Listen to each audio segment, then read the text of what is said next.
Call back to order the regular meeting of the Board of County Commissioners. Today's still Tuesday, December 16th, 2025, and the time is 1:31 p.m. We have before us one of our first of more difficult meetings ahead of us, and that's as a group to figure out what we're going to do with our 26-27 budget. It's a work session headed up by our Budget and Financial Planning Manager, Christine Moody, our budget team of volunteers and citizens that are doing a wonderful job for us, and also Mr. Mokrasky, our County Administrator, who's ultimately the responsibility of this falls upon and to grind it out and lose sleep over. So with that, Mr. Mokrasky, we have 2 hours allotted for this time schedule, and I'm sure we're going to use every bit of it. So go ahead, sir, take it away. Thank you, Chair, Commissioners, and everyone who's joined us. Appreciate the opportunity to be with you today. I want to start, oftentimes we start our board meetings with an employee recognition. We didn't schedule that today, but we do have a couple of our budget committee members here, Greg Nelson and Herb Vlodman, and I want to in particular call out Herb, who is Commissioner Senega's appointee, was originally appointed to the Budget Committee in 2011 by Commissioner Bozievich and has been reappointed by Commissioner Bozievich and again by Commissioner Senega more recently. So 15 years on the Budget Committee. I guess he's decided that's enough. And so Herb is hanging it up. We're really going to miss him. We tried to calculate how many times he's been the chair or vice chair of the committee, but it's been so many times we just couldn't keep track of all of that. I will say I've had the pleasure of working with Herb for the past, I think it's the past 11 budget cycles. And he's just been an incredibly sound and stable voice at the table, representing the residents of Lane County, because of course our 5 commissioners serve on the budget committee along with 5 appointed residents, and that voice of the residents is really important. That's why it's established under state law, so that we have engagement from our residents. And Herb has just been a really thoughtful voice at the table, and I've really appreciated working with him. I know that our budget team has as well, so you will be missed. And again, appreciate both of you being here. Thank you, Chair.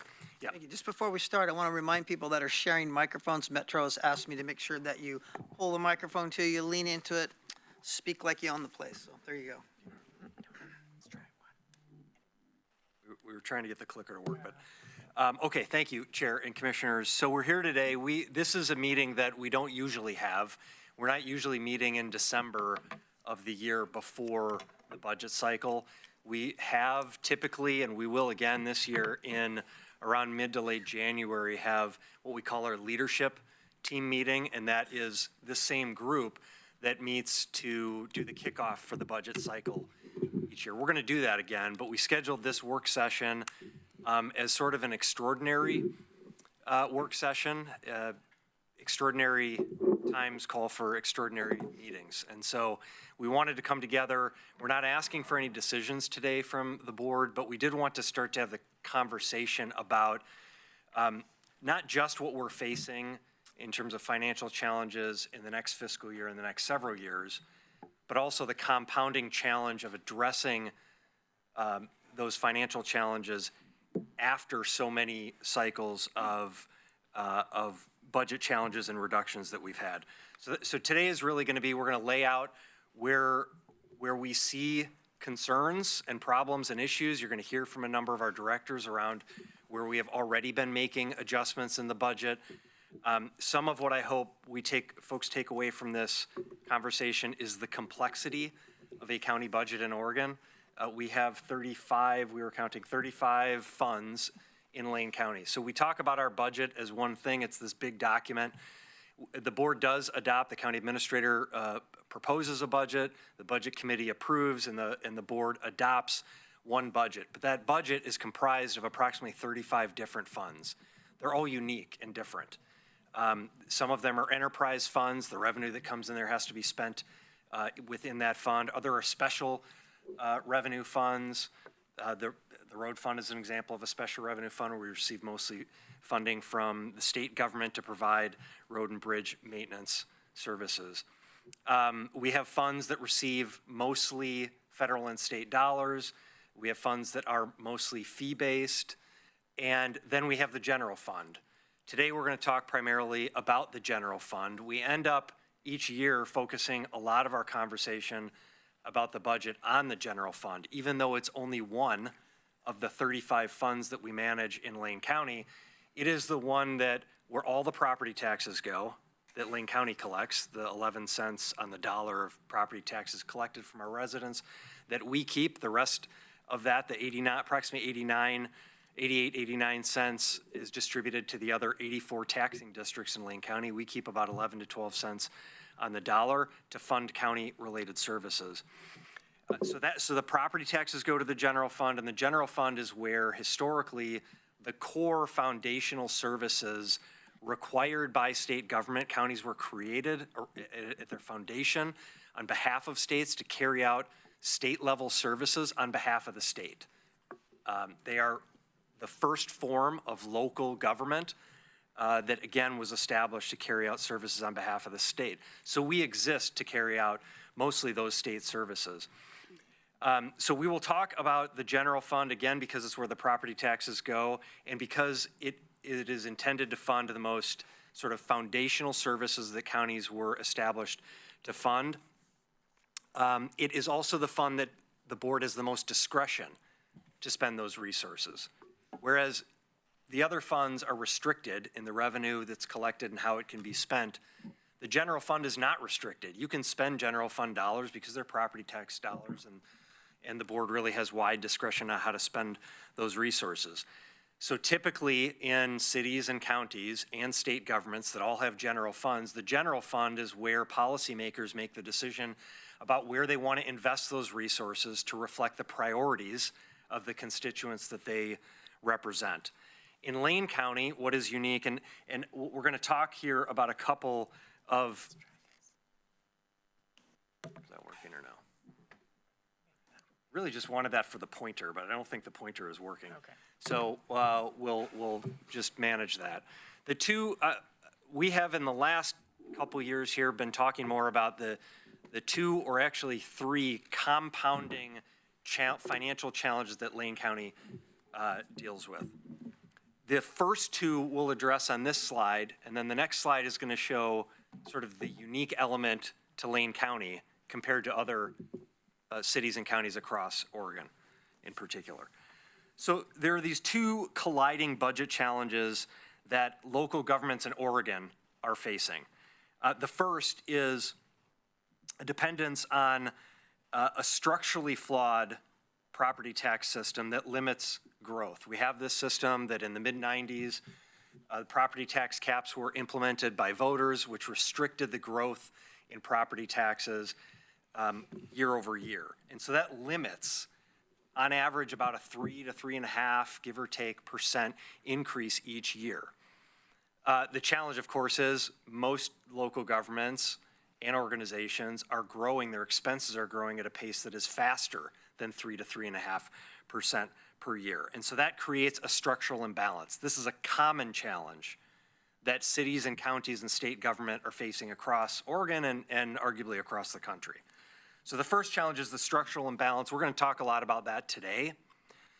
The second challenge that we've seen more recently in the last few years, Lane County up until the last couple of years grew about 40% in its workforce for about a decade.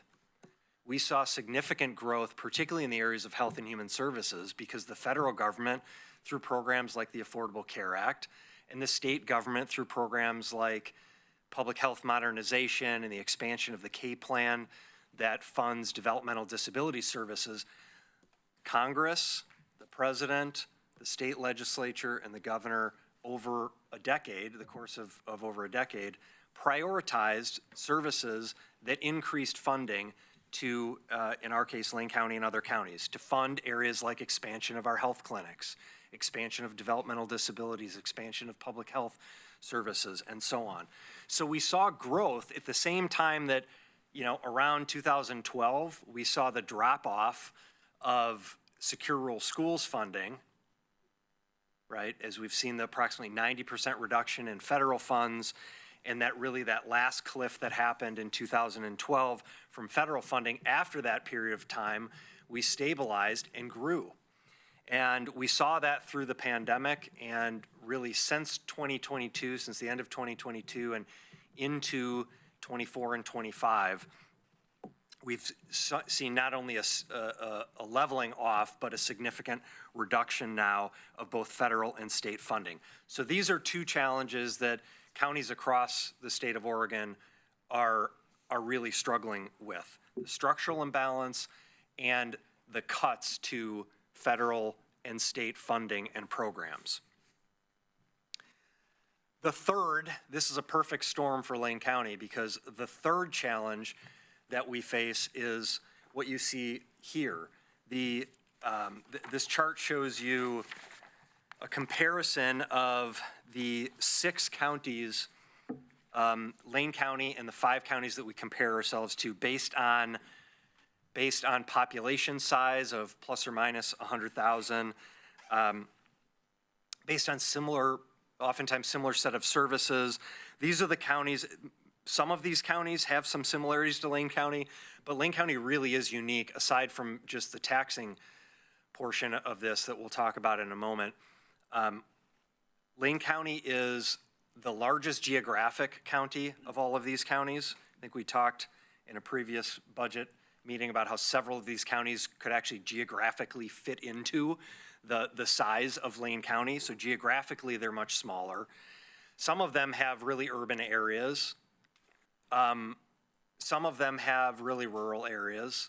None of them have the mix in the size of urban population and demand for services, as well as rural population and demand for services, as well as the geographic span, the number of miles that have to be traveled to deliver services, such as maintaining roads and bridges or providing public safety related services. So we compare ourselves to these 5 other counties, even though we aren't really like them in all ways.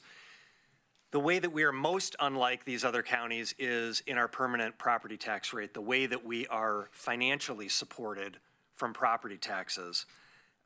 Really, Lane County is more like Curry, Douglas, and some of the other timber counties that are historically timber related counties that received a lot of federal funding and didn't need a higher property tax to fund local services because logging on federal lands provided enough funding to support the services that were needed in those communities. So why would we tax our local residents a higher rate than what we have at $1.28, which is one of the lowest in the state? Why would we tax higher prior to, prior to really the 90s and the early 2000s when that economy started to drop off? So Lane County has, as we have talked about many times, is frozen in this artificially low permanent property tax rate place. That we have $1, so these are just the permanent rates. We'll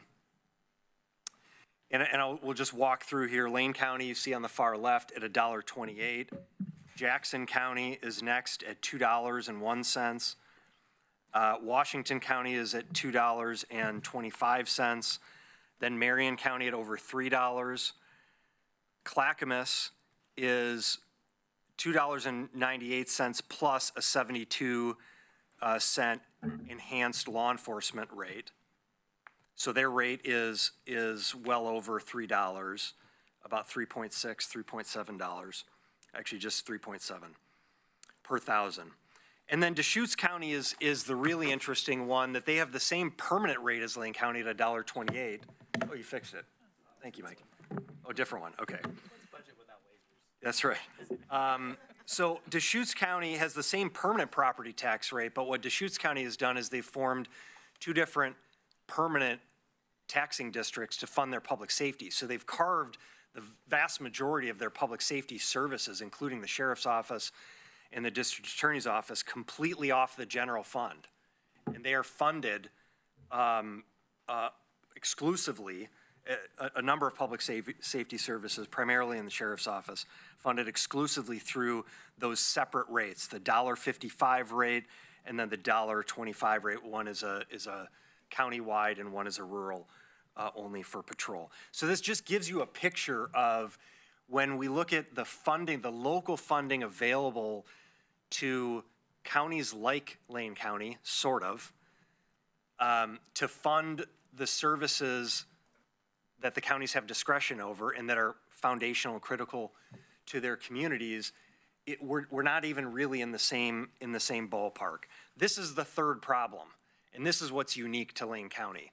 These other counties are not facing this same problem of having a large population, a large geographic area, the mix of urban and rural, the demand for services, and the artificially low permanent property tax rate. So those 3 issues compound together. It's hard for us to just talk about one of them. If you went to a city council meeting or a county commission meeting in any other part of the state, they likely would be talking about one or both of the items on this slide. They'd be talking about the structural imbalance in counties, in particular. In Lane County, about 60% of our revenue across all of our funds comes from state and federal funds. 40% from local taxes and fees. Cities are the reverse of that, even more so. They rely much more heavily on local taxes and fees and have a much smaller percentage of state and federal dollars. So counties, Lane County included, are heavily dependent on funding from the state and federal government. So when things happen like HR 1 that significantly changes significant funding sources for counties via Medicaid funding or SNAP programs or HUD funding, and the list goes on and on, that has a huge, it is just a direct cut to services. Eve Gray, our Director of Health and Human Services, in a little bit later in the presentation is going to give you a very brief, high-level scan of Health and Human Services in particular and the actions that have been taken, some of which you've seen through supplemental budgets, but they continue to be in the process of, we continue to be in the process of responding to these actions taken both by the federal government and the state government in reduction in funding. That reduction, that funding dries up from Medicaid or public health modernization or other places, as we've seen in the Community Corrections Act and assessment and taxation funding and shelter funding and so many other places. As go the priorities from the federal and state government, so go we at the county level. So these three, again, I just want us to keep this perspective in mind that that all of these three things combine to create the complex budget challenge that we face here in Lane County. Did you want to add anything to that on the? Well, the only thing that I wanted to add was related to the Deschutes. You know, we said that we have that 128 base rate. The other piece that you don't see here is what the city rates look like in combination with the county rate, right? So that full tax amount that the residents are paying. So for comparison, City of Bend has a permanent rate of $2.80. City of Eugene, our largest city, has a rate that's over $7. I think it's $7.50, $7.60, something like that. So when you look at what a resident is paying for property taxes, that's why they're able to pass such a high rate in their rural areas, because they don't have, quite as big of a load. Does that make sense? And that is not the total tax bill for a taxpayer, but if you just stack up the city and the county, if you're a resident of the city of Eugene, you're going to pay the city of Eugene property tax, which is over $7 per thousand, and you'll pay the Lane County property tax, which is $1.28. So now we're at about $9. But that doesn't, we're not even talking about the school districts and the others. If you do the same scenario in Deschutes County and you say Bend, you live in the city of Bend, you're going to pay the $2.80 Bend tax, and the Deschutes County rate, which is 408. Not for city residents, it wouldn't be. The $1.55 is. It'd be three, for so rural, it's but something in the range of $6, $9 here per thousand versus $6 there per thousand. That's just for the city and county rate comparative. Does that make sense? How much higher we are, not because of the revenue that's coming to Lane County, but because the revenue that goes, in our case, to the city of Eugene. There may be other complicating factors. We have a lot of property in Eugene in particular with the University of Oregon that's tax exempt. So we have incredible facilities, but that are not receiving tax dollars, as the assessor could certainly speak to some of those issues. Okay, so just want to keep this in mind as we walk through and we kind of zero in now on the general fund issues. We'll talk a little bit here. Christine's going to walk through the structural projection for the general fund, the kind of what's in the general fund. We're going to get into the meat of that a little bit. And then we'll come out of that and talk a little bit about state level services. I'll be working it all. All right. So we're going to jump right into what problem we believe we have in front of us for the 26-27 general fund budget year. So you'll notice I'm not even using the word forecast here. This is very early data. So it even makes me nervous to put numbers out because everyone holds on to them very tightly once I say them. But this is a glance when we do not have all of the data yet. So we don't even have the data that we're developing with health rates and other things that will impact the general fund. But this is just the best information we had a few weeks ago. So early estimates show that the potential structural deficit in the general fund could be up to $5 million. What I will point out also is this is prior to applying any kind of vacancy variance, which you've heard us talk a lot about in recent years, that we will go out and look at what the vacancy rate has been for the fund in the last few years, see if there's any extenuating circumstances that we should change that percent, and then decrease our personnel budget by that percent. So that will positively impact this $5 million number. The other things that I'll point out is departments need to go out and put in their revenue for the general fund. So sometimes that can surprise me just a little bit based on things that they learn at the last minute, and that can change the forecast a bit. One other note I'll make is that Secure Rural Schools, which is currently in the works at the federal level for an extension, actually negatively impacts the general fund now because the timber receipts are higher than our Secure Rural Schools payment into the general fund. Now, the road fund benefits tremendously is much more with Secure Rural Schools. So for the county as a whole, it is still better to receive Secure Rural Schools, but it's about $250,000, $300,000 a year less is the current estimate that we'll receive with Secure Rural Schools. Just a clarification to make sure I understood. So the SRS, which we just received news of, negatively impacts the general fund because it is lower than timber. Right. What would be timber?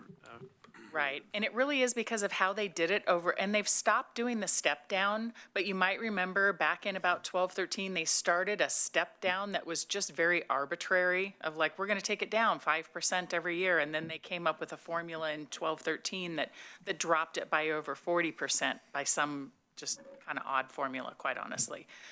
So it didn't have any rhyme or reason to how it was stepping down, and for O&C timber, BLM timber harvest, they are harvesting more on that forest, and so those timber receipts are more than the SRS payment into the general fund. Did you have something to add, Dan? You might have to go to the mic. But we've typically done a sharing with the sheriff's office between Public Works with the SRS funds. Yes. That benefits the general fund. Right, and just on that point, we have for a number of years, maybe since 12-13, the ongoing revenue that we assume into the road fund for the timber receipts when we're not receiving Secure Rural Schools, that is transferred directly to the sheriff's office to support patrol. So in a normal year, Public Works is not keeping any of that U.S. Forest Service timber revenue.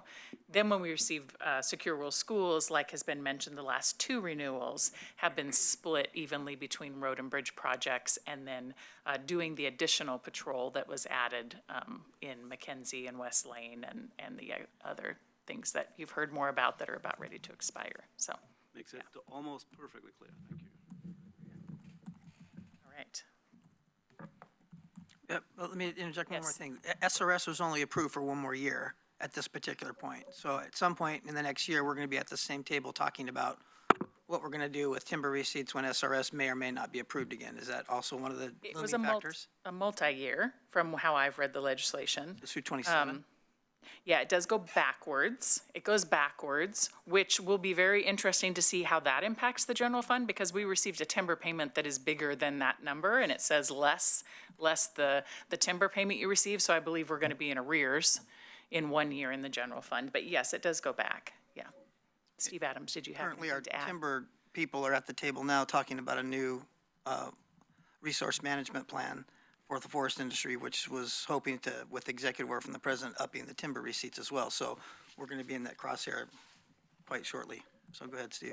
Indeed, Chair, and the hydraulics are a little challenging, but the extension was through the end of the fiscal year 26, which then you get paid out. We get paid in, subsequently, right? So it's essentially, and they caught us up because this has been expired for a couple of years. So it is a multi-year activity, but to your point, there are additional challenges, and then there's provisions within HR 1, as you know, that the ONC counties are trying to work with. Right. Those are that those timber receipts wouldn't come to counties at all. No, that's only for, let's clarify that, that's only for the new 20-year contracts. That's not on the ONC lands and the other things. So that revenue is still secure. Correct, Chair. Previous, but the allocation between the contracts is the issue, right? So to what cuts go into which contracts, that depends on which way the revenue goes. And that's still unclear. Right. so more to be determined. So that's a great example of us not having the best data that we would love to have to be able to forecast the general fund, but doing the best that we can with the information we have. So you'll hear an update on the forecast at leadership team in about a month, and then of course, once departments have prepared their budgets as well. So maybe just shifting gears a little bit to the strategic plan areas, just to highlight that this guides the entire budget process. It touches every service beyond the general fund, of course. We use this when department directors use it when they're making decisions about services. Every employee's work in some way contributes back to the strategic plan.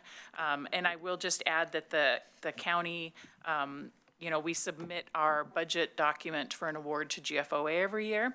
We were just about a week and a half ago notified that we received the award for the 20th time and received a special recognition for strategic goals and objectives.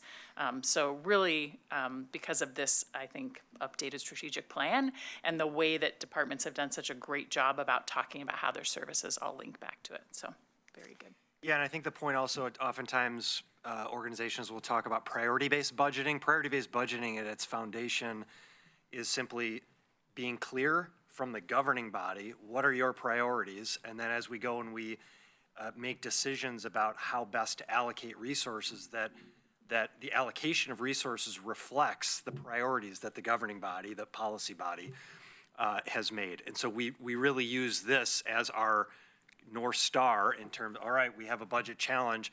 And you'll see this later when we show the percentages of reductions just in the last year. And we have these conversations with all of our departments about, particularly within the general fund, about reductions that we need to make, how we go about doing that. We ask everyone for reduction options within a certain percentage, but then we end up making different reductions based on the priorities that have been established and on the impact of reductions that are put forward.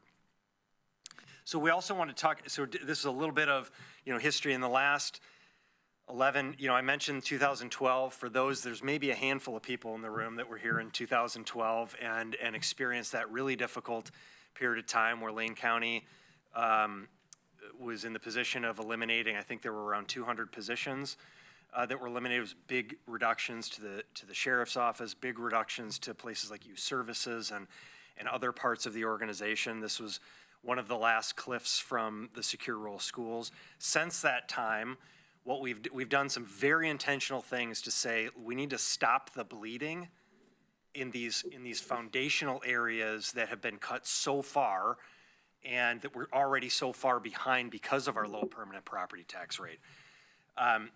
So our efforts have really been, let's try to stabilize here. Let's try to do whatever we can do. We don't have a lot of control over revenue. Property taxes are going to grow the way they're going to grow based on the state caps and maybe whatever new construction happens. So we're very limited there. We have a little bit more control over our expenses, but we don't want to have to, every position we eliminate means a reduction in service to members of our community. So we know that in a lot of places we're under-resourced and we don't have enough of the people. We are seeing, and you'll see this again, particularly in Health and Human Services, because it's so reliant on state and federal dollars. The vast majority of the services provided in Health and Human Services are funded by state and federal dollars. Because we've seen all of these reductions happen in state and federal dollars, we have no other choice. We lose $1 in state funding, we have to cut $1 that is directly connected with that funding. In the general fund, because we've been historically so far behind, our approach in the last decade is to say, let's do everything that we can do in this structural imbalance, because we have not up to date faced these major cuts in state and federal dollars. And the general fund is not heavily reliant on state and federal dollars. It's heavily reliant on the property taxes locally. So we've done things that attempt to minimize the impact to the number of people, the people in our organization, that minimize the impact of services that we provide to the community by investing in things like reviewing all of our internal services. We've done studies over the years, analyses of areas of our fleet, of our facilities, of our technology, of human resources, of all of those central services that provide support to the direct service areas. And we've made systematic reductions and adjustments and reorganizations in those places.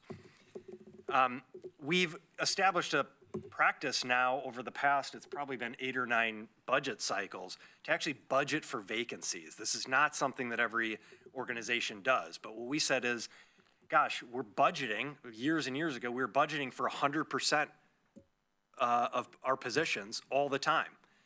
And the reality is that 100% of positions are not filled all of the time. You have vacancy and turnover, natural attrition that occurs. So how do we capture the savings from that as it happens? And we do that by analyzing the numbers, understanding what our annual trends are, and developing a vacancy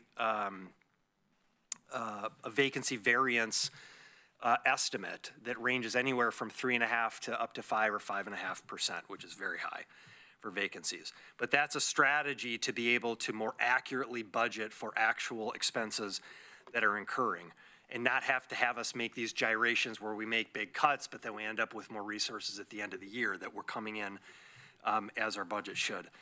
Big investments in places like health insurance for our employees, debt repayment, paying off our debt to eliminate or reduce interest rate costs over the long term, restructuring our health insurance plan for our employees, which was, you know, it was a challenge, because really what we're trying to do, and we have done with our health insurance plan, is treat it as a, not a card that you carry around and take to the doctor when you're sick, but something that we all have to own when we wake up every day, that our health and wellness is something that we all have responsibility and accountability for. As an employer, what we need to do is make sure that we're creating incentives and wellness programs and reasonable insurance for folks. But every dollar we can save in health insurance is a dollar that we can put back into services. As if our health insurance rates, costs for employees are going up 10, 15, 20%, our employees aren't seeing a 10, 15, 20% enhanced benefit from that, right? We're just paying more money. But if we manage that cost better through population, help managing our population and things like our wellness clinic and making sure that we all make contributions and are invested in our health and wellness, then we can start to control that. And we've seen several years of increases in health insurance costs that are far below what the market are. So that's been really successful. PERS, you know, we've invested in PERS side accounts. It's something we're looking at again. If the state offers a matching funding, that we can take some of our dollars and some state dollars, put it into a PERS side account, invest it, that then buys down the rate. So that's, right, it's a good business practice to be able to lower any of these costs that aren't related, as they increase, they're not related to increasing a service to people. It's just an added cost with no added benefit. That makes sense. So we've really targeted those sort of, gets very boring to talk about, I understand. But it's very important for us to focus on these things, because I think we all would rather have the conversation about how we manage those quote unquote boring expenses, so that we don't have to talk about making a reduction to the people that rely on our services in the community. Kind of like grant management, you know, the establishment of our policy team at the tail end of COVID was really about saying, how do we take the ARPA dollars and a responsibility to manage this funding, combine a bunch of already existing functions, and really lift up and lean more into our ability to generate revenue for the organization, to invest in different places that are really impactful, not just for the organization, but ultimately for our community.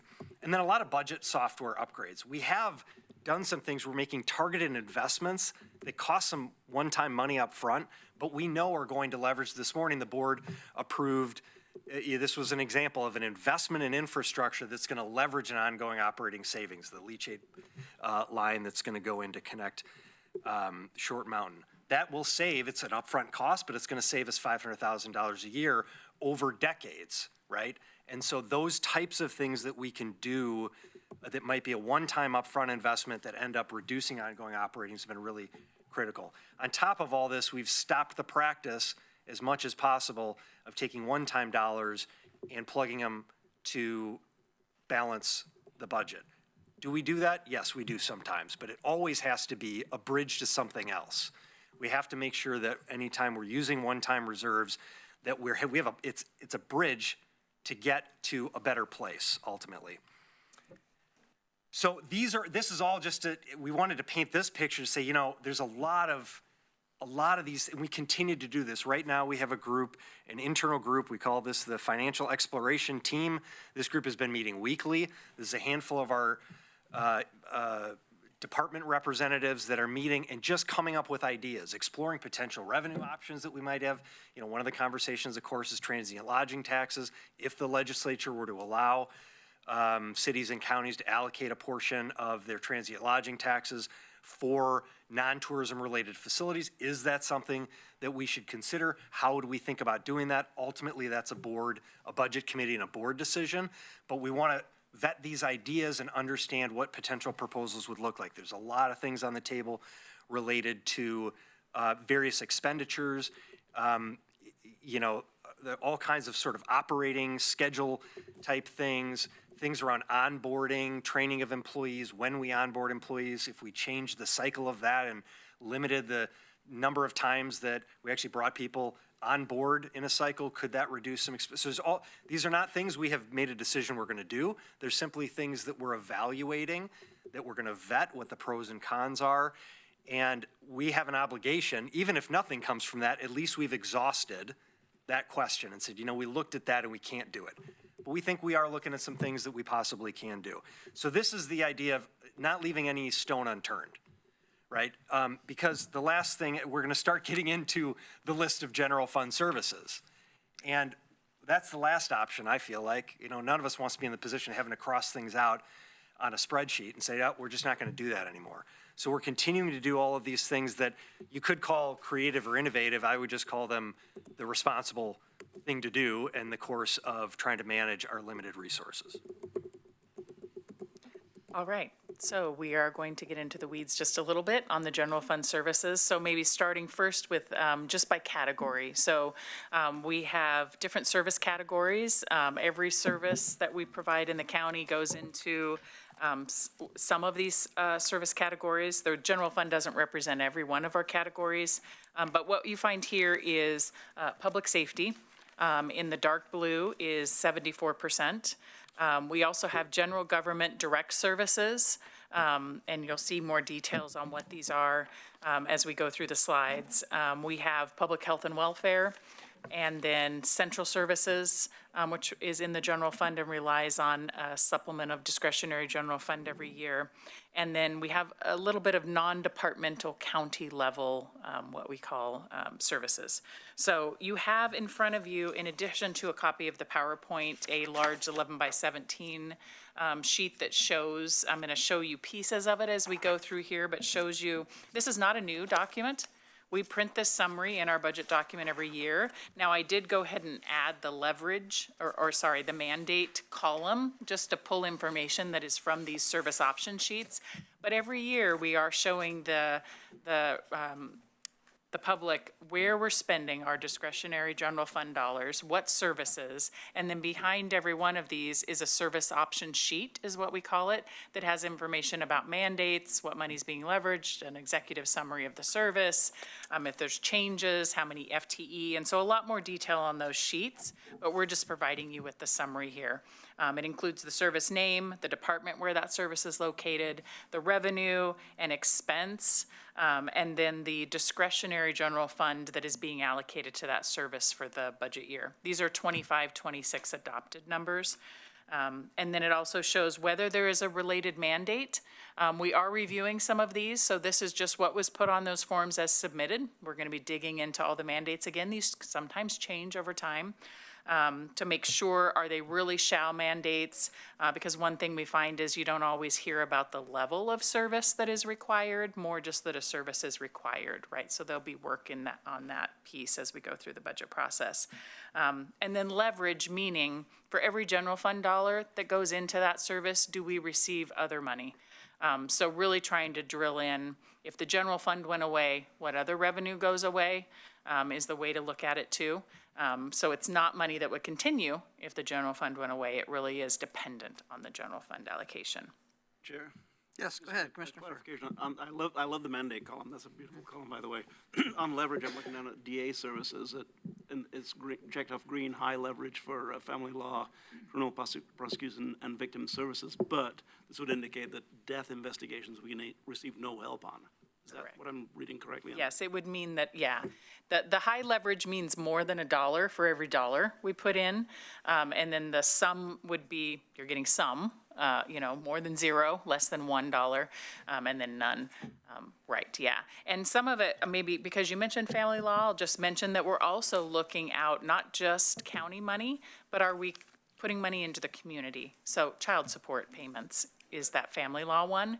Veteran services is another great one about how much money is coming into the community so that we're aware of if there ever was a service change of some kind, where are the impacts? They're not just going to be felt inside the organization, of course. And in central services, I see almost zero high leverage. Correct, yeah. And we'll talk a little bit about specifics on. So here is a word cloud for you of just all the services, and some of them you cannot read, and this is based on the amount. So asking it to create a graphic of who's receiving the most general fund down to the least. There are some services that show a negative on the sheet that I gave you. That means that there's more revenue coming in than expenses. Those aren't represented on here, but here's just an idea. You can tell right at a glance where those larger expenditures are occurring or where there's not other revenue coming in to cover the expenses. But we will go into the detail here just a little bit. So this is just right from the sheet that you have in front of you. It doesn't have the mandate and leverage on here, but just wanting to show, again, here's the public safety services.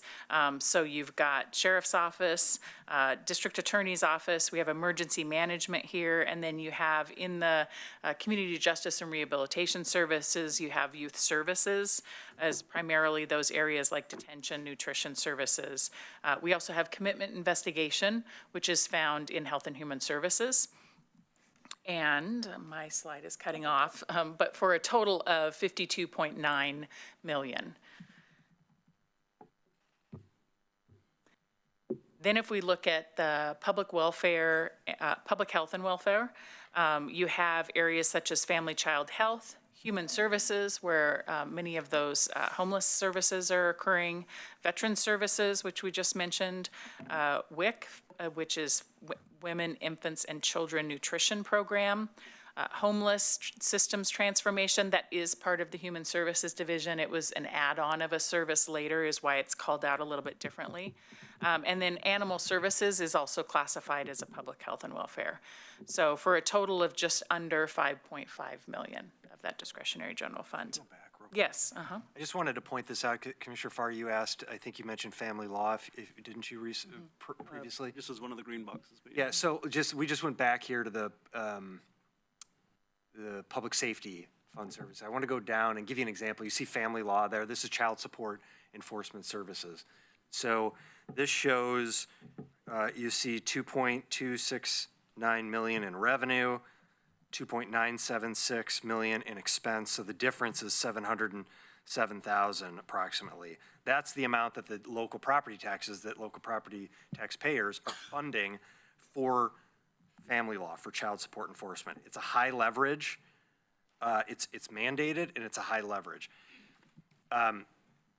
Washington County, I became aware of this at the Association of Oregon Counties annual conference. Washington County recently gave back to the state of Oregon their family law program because their district attorney, they were subsidizing it with local property taxes by over $1 million. And the district attorney in Washington County said, no more. State, you take it back. Now, I've had this conversation with our district attorney, and Chris wasn't able to be here today, but he very acutely recognizes that, yes, while local property taxpayers are subsidizing this service, it's a state-required service. It's being subsidized. We could turn it back to the state. The question that also has to be asked is, how much resources actually being leveraged because we're providing that service as opposed to a state agency? So as we later in this conversation, we will talk about all of the state mandated requirements, and should we be having the conversation about the potential of handing back certain, if we continue to get cut by the state and we have to increase the amount of local taxes, which we will show you in a number of different places, we have to ask that question. But along with that question, there in my experience, and I think we could go around the room and others could offer their opinion, rarely does a state government provide a higher quality of service than a city or county. It's the government closest to the people governs best, right? So local governments are always going to provide a better, more responsive service to the community than the state is going to do. So we may save $707,000 in our property tax so we could invest in something else. The question is then, what does that do for the individuals that rely on the resources that are generated to support children and families in the community? Okay, moving on to the general government category, which is the second box on this sheet, in blue. So we have property tax assessment collection and distribution. That's the assessment and taxation department, the entire department found in that one service there. We have the property tax appeals board, as I look up there, elections and voter registration, and then recording, which is deeds and records, marriage licenses. So for a total of almost 2 million. And then we get to central services. And I just want to give a little more information on central services. They are found within the general fund. So that is where we budget. That is part of the FTE that you see when we're looking at the full general fund. The vast majority of the revenue, and I didn't go calculate the number, I'll get it maybe for a future presentation, of how much of the revenue that you are seeing on this sheet is actually the result of billing our other departments. So almost predominantly, the revenue you're seeing here is we bill out to the departments for their use of the central services. We do that by looking at the last audited actual expenses of central services. So for next budget year, we're working right now on 24-25 actuals. What did we actually spend for central services and where did we spend it? So we have a large set of metrics that we use to determine what is actually driving the work. Some of it's number of FTE, some of it's size of budget, it's how many actual vouchers did they process through finance, purchase orders, number of contracts, number of board agenda items, all of those things. So in order to build that out. So I will note that about 20% of that revenue coming back in to pay for central services is paid by general fund departments. The other 80% is paid by non-general fund departments. We already know that the general fund is not the largest fund in the county, so that 20-80 split has held for the last few years. As we're seeing all these shifts around the rest of the county, that percentage will change. So we'll see what this next indirect plan does. So the difference, we're billing those departments, as I mentioned, on last audited actuals. Well, costs are increasing every year. So it's very rare that you would ever have enough revenue come to the central service from 2 years ago to pay for the services of tomorrow. So that is why we have an allocation of general fund going into those central services. And then in 2 years, that allocation is billed out. So it's a continuous circle of billing out the 2 years and basically paying the general fund back. So the general fund is fronting that yellow column there, if that makes sense. We are looking at potentially moving central services out of the general fund. I think it would provide some clarity to the public too, not to have that FTE in with all of these other more direct services. It would still need a general allocation. It just would be in an internal service fund. So that's probably a 27-28 look, but so you'll hear more about that as we go. Just wanting to provide that clarity to the public too. And then non-departmental. So this is a list of, it's got things like Metro TV, the public access television, for us to be able to webcast the meetings. That's not one department, that's a county-wide expense. Federal lobbying, the general fund pays a piece of that contract. County-wide intergovernmental dues and agreements. This is areas like our Association of Oregon Counties, a big chunk of those dues is paid here. ONC Association, LRAPA. So the board receives a list every year in the budget committee of the items that are part of that. One new thing that is on this list that there is not a service option sheet for, but you will see it next year, is that we've pulled out state court facilities.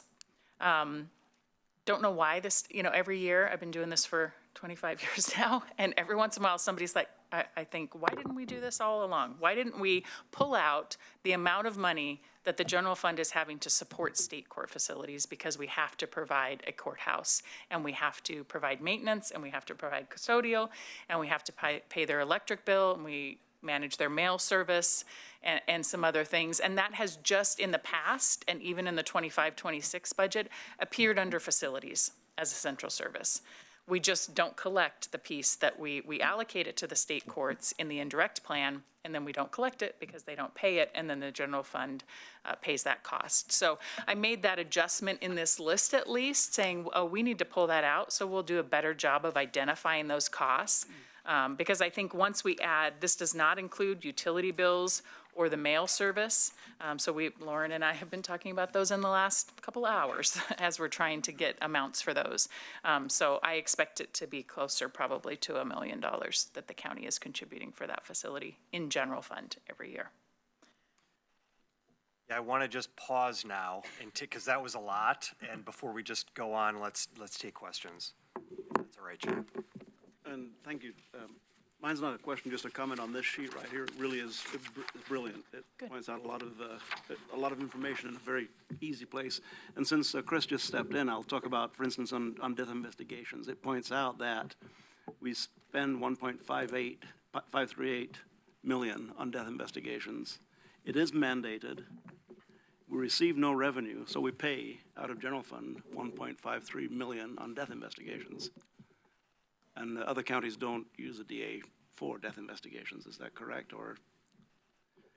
Every county by Oregon law is required to provide the state medical examiner's office death investigators. And is that done through the DA? Well, I just want to point out the fact that.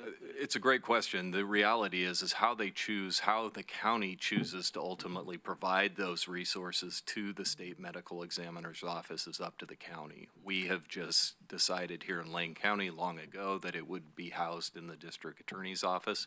And that makes some sense, if I'm being honest, because the DA and the state medical examiner's office have joint jurisdiction over suspicious and unattended deaths. So we have custody over the body that exists out there. So that's why we've housed it, as I understand it, based on history, in the district attorney's office. And this sheet, Chris, and what I'm pointing out is this is a very valuable sheet for us to keep around, because it points out exactly where we are spending money that on mandated services that we're not receiving any support on mandated services. And it's a genuine gripe, to use the vernacular. Yeah, thanks. Yeah, Commissioner Wood, go ahead. Yeah, thank you.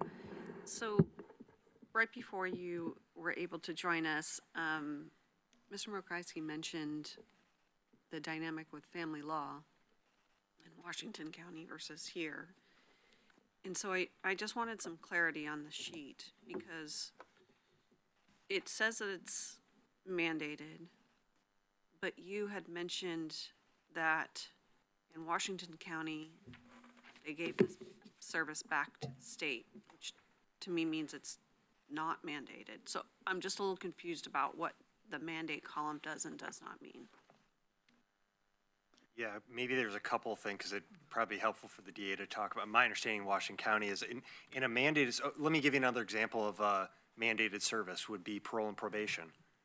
Is a state mandate. We have, and you can look on this list, actually one of our next slides will show 97% of the funding on this spreadsheet. Again, this is general fund. 97% of the resources here are connected to a state mandate or state law in some way. So most of this is being spent. Most of these resources have some connection. They're being spent on some state function that is required of us to do. There's always a question about the level of service. The state might require us to do something, but state law is oftentimes not specific about the level of service you have to provide.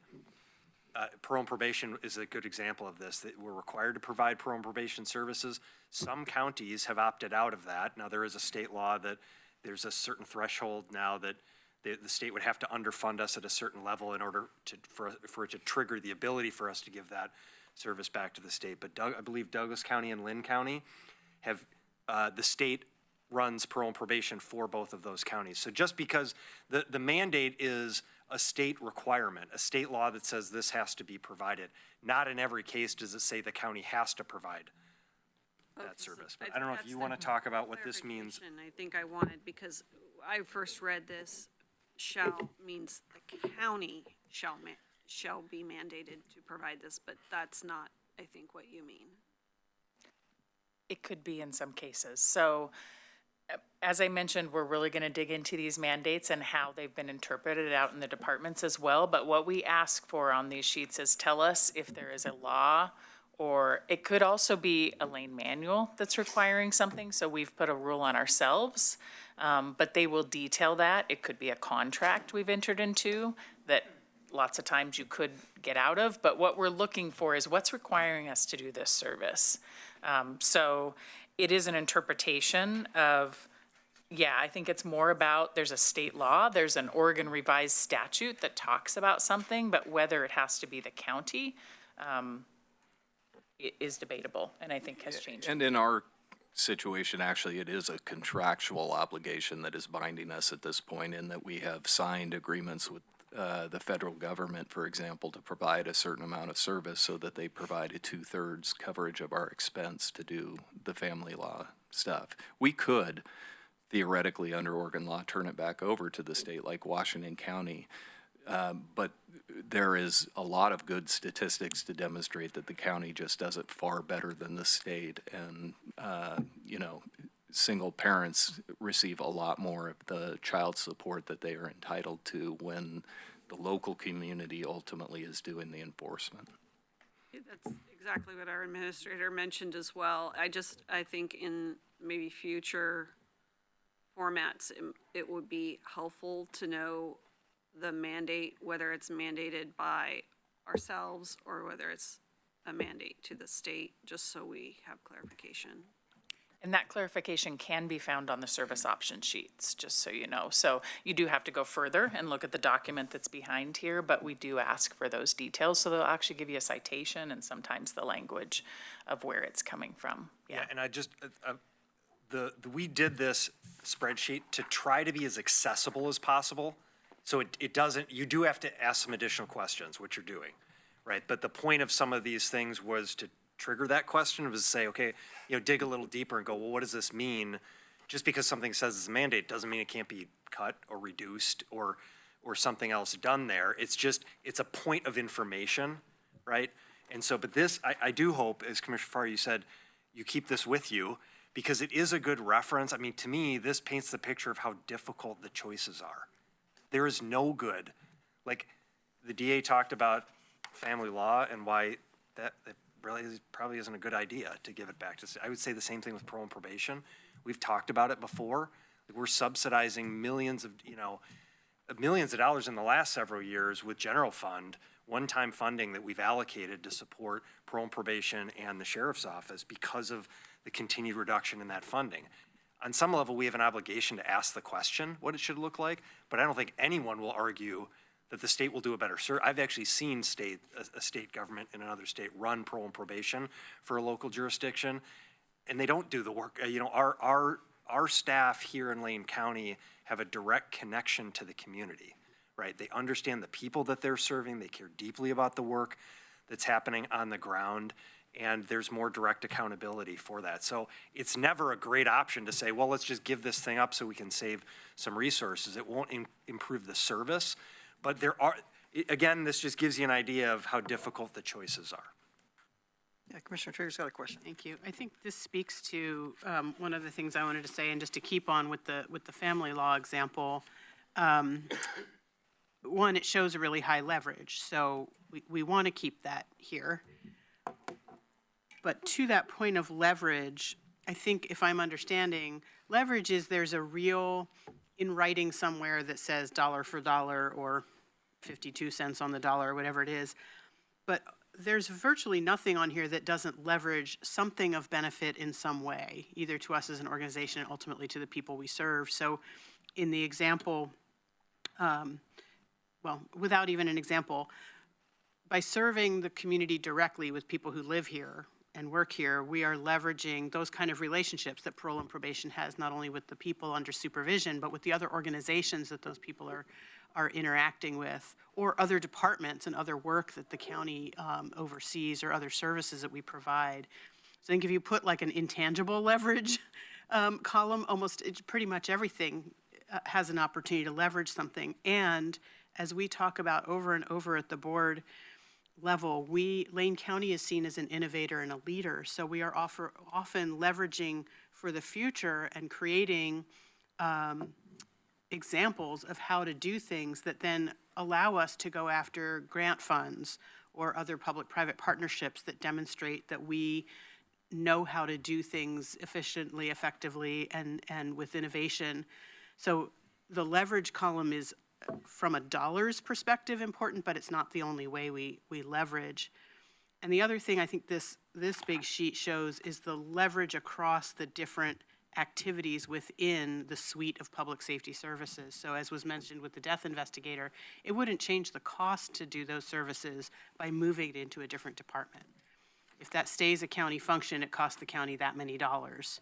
And I'm sure there's pluses and minuses for why it might or might not be in a particular department, or other leverage that we could wield to secure resources for it. But that's something, I think that's, to your point about, this shows not just how difficult it is, but how bare bones we already are. There's really not a lot of wiggle room. We're kind of at that point of like you showed with all the different blue boxes, all the steps we've taken to try to reduce cost, improve efficiency, pare it down, and we're, I think I said, I can't remember what other topic we were talking about we're in danger of, we risk eating our seed corn if we cut much deeper on some of these things. And so that's really the challenge. And it's important for the general public to understand that, because to your point about cities leveraging their own property taxes, people write one check and it's to Lane County assessment and taxation. And so the general public's understanding of what kind of services Lane County can afford to deliver feels very different than our reality as the policymakers and your reality as the implementers of the programs, what we actually have to work with. So not really a question in there, except confirmation that the cost, for example, of a death investigator, because there's been discussion about moving that into a different part of a different department, wouldn't change what it costs to do that service. Is that right? That's correct. Okay. Thank you. Commissioner Farr. But what it would change is how much time you put into it. That it would.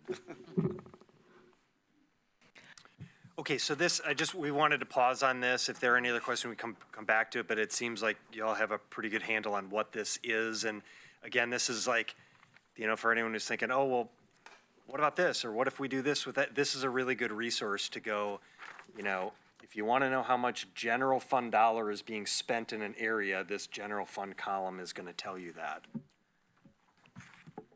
Okay.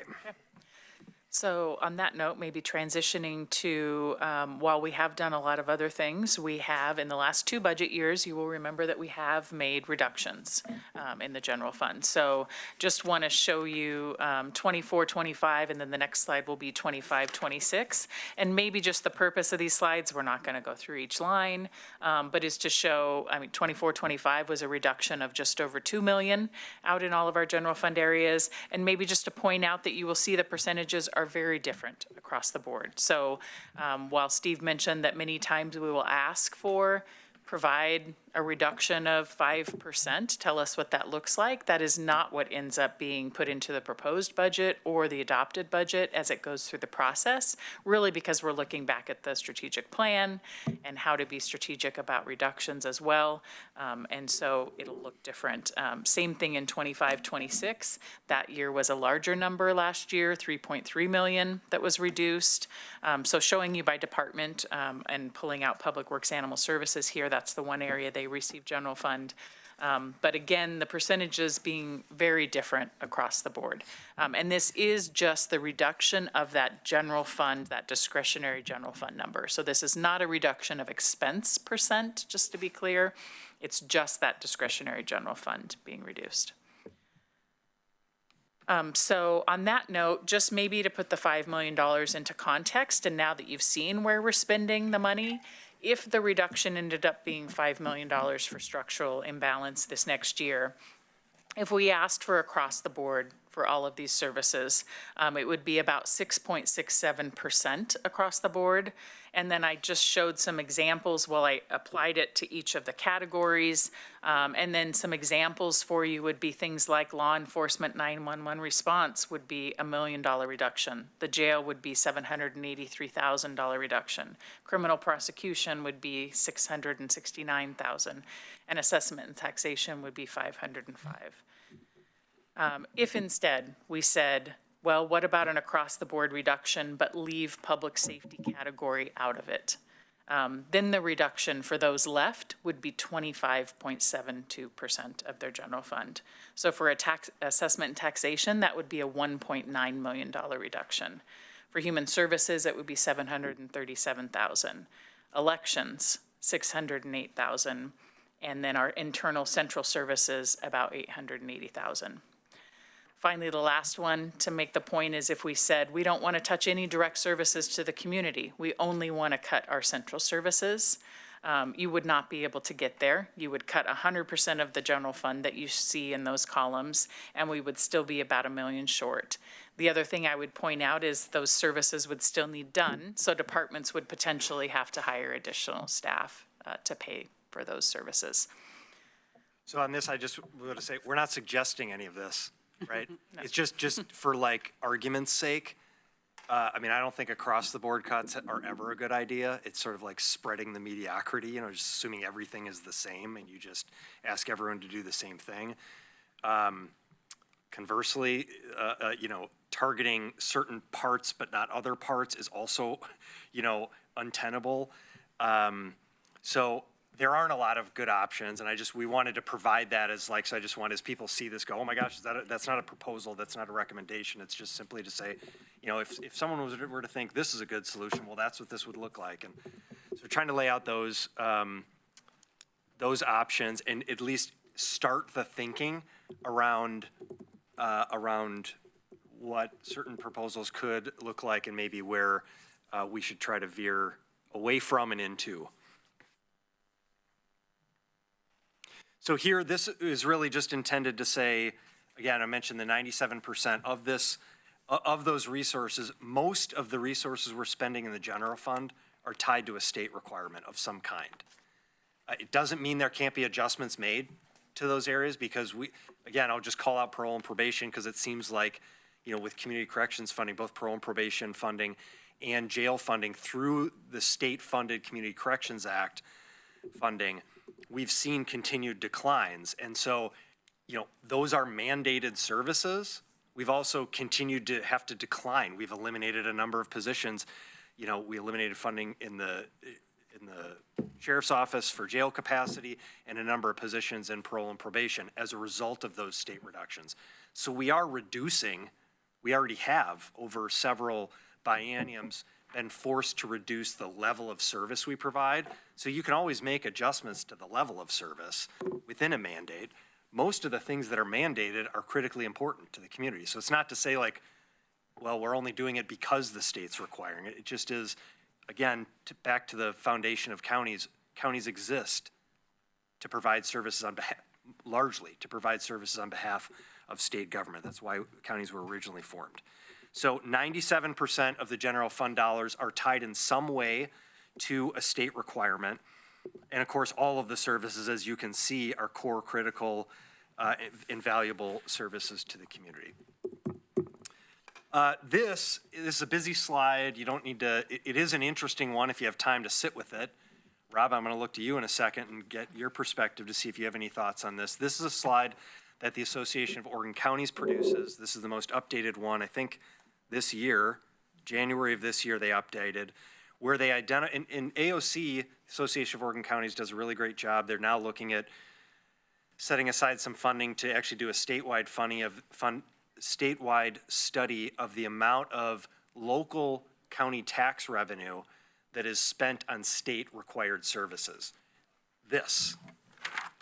They're looking at doing a statewide study that will essentially uncover, you know, hopefully it's not 36 spreadsheets that look like this. It's something, it'll look a little bit more digestible than that. But they're actually going to study that in the next year, because this is an issue. You all saw it at the annual conference of counties, and you heard from folks. But this slide AOC produces to demonstrate where the state is directly providing a service. You see in sort of the, I don't know what to call these shades, but the top column there, across different service areas, those are services that are directly provided by the state. The middle column are services where there's some maybe joint share. There's maybe some state funding, a state requirement. Maybe the state takes on some portion of that, but counties also take on some portion. And then the bottom blue section is county provided. Some of those actually do fall into their state requirements within there, but they're exclusively provided at the county level. So this gives you an idea of, you know, where now I will say the state of Oregon has approximately 46,000 FTE. 46 with 3 zeros after it, FTE. And so, you know, we'll see what the governor and the legislature are going to do in the short session, because we had a meeting, county officials had a meeting with the joint chairs of Ways and Means last Friday. And I participated in that, and it was a very good conversation from the county, and actually credit to the chairs, the House and Senate chairs of Ways and Means, who really do seem to understand the complexity of the state's budget challenge, and they do understand the challenges that counties face. They have a very short amount of time with which to fix their budget challenge, $600+ million in cuts that they're seeking to make. And so they don't have a lot of time to take new ideas, but they were very clear about a multi-year impact, that this was not going to be, you know, the start and end of a budget challenge that the state was going to deal with. So I don't know, Rob, do you want to say anything else about this slide? Not really, just maybe historically, we updated this slide really in 2021, 22 to make it look like what it is now. It was a previous colored slide, but it was largely generated, and still is generated to my knowledge, to educate legislators, because there's a constant churn in the state capital of legislators, some of whom have some knowledge of local government, like our commissioner at the far end of this table. Others have known, and they come with no knowledge of what actually happens in terms of providing public services. So this is a way to remind legislators or educate legislators about all the things that the state and the county do together, because we have, and I won't get off on a soapbox, I promise you, Steve, but we have a long history of the state shaking hands with counties, agreeing to a partnership, and there are others that can echo what I'm going to say next, and then slowly walking away from that partnership and leaving counties to fund the bulk of it. And there are quite a number of those things on the long sheet that Christine has prepared, which makes it very complex and nuanced to really understand. But when state legislatures pass a new budget that partially walks away from some of these things, we've seen this repeatedly when they go through a recession cycle. We saw it in 2003, we saw it in 2009. The state slowly walks away due to budget cuts. We don't ever get the money back. And then either counties backfill to try to maintain levels of service, or they cut and then it's never restored. So it's just a repeating pattern, and we really need to keep educating legislators, especially our own Lane County delegation, about that issue, because sometimes they just don't think about it. And we used to, and I hope AOC still does this, we used to deliver a laminated copy, 90 of them, every year, and meet with legislators, especially the new ones, to talk them through all this. And I'm sure AOC still does that, but it's pretty critical, because we have seen that repeating pattern, which creates a problem for that whole red line there, because every one of those check boxes is nuanced. And I think the one other thing, Rob, you would agree, is you might have a couple of legislators who get it from their part of the state, but if they don't get this slide, they don't get what's happening in Lane County in particular, but in all the, right? So there isn't, the state budget is one budget for one entity. The county's impacts on counties is 36 different ways. That's exactly correct, and I think it's incumbent on us to educate our delegation in particular about what you just said, Commissioner. I think we do a pretty good job of that. I certainly do my little 2 cents worth, but I suspect Steve Adams and his crew do a lot of that. If I may add to that, Rob, that, yes, when I became a state legislator, I'd been a Eugene city councilor for 8 years. That did help. But Nancy Nathanson was a city councilor for 12 years. And so we have a great legislator in Nancy Nathanson, for instance, who really does understand the impact on municipalities. Not everybody up there does. Yeah. We have legislators from Lane County who've never served in any other office in the state legislature. I mean, I think I would argue the property tax rate issue, that second slide that we showed of Lane County's artificially low permanent property tax rate, that's our issue to fix, right? I mean, it was created we can say that tax reform statewide is something that the state needs to take up. We're not even arguing, we've never argued that the legislature is responsible for fixing our sort of foundational underfunding of core services.